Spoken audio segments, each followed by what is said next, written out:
Yan na. Iniwa ko na yung mga gulay. Yung sibuyas, bawang, saka panggisa. Ayan na. Ayan na. Gigisa na tayo.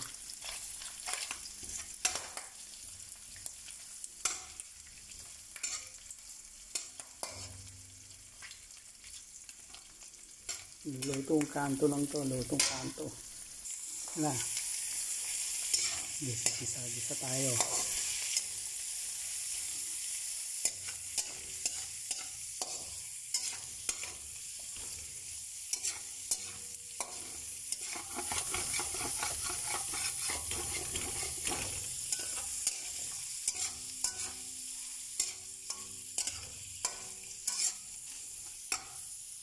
Na.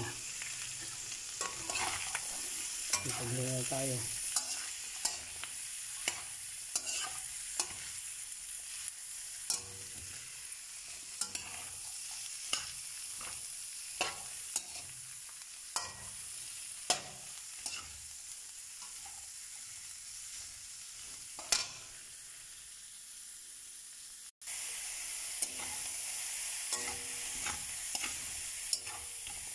Yan yung ating pinagpakulo ng baboy saka manok.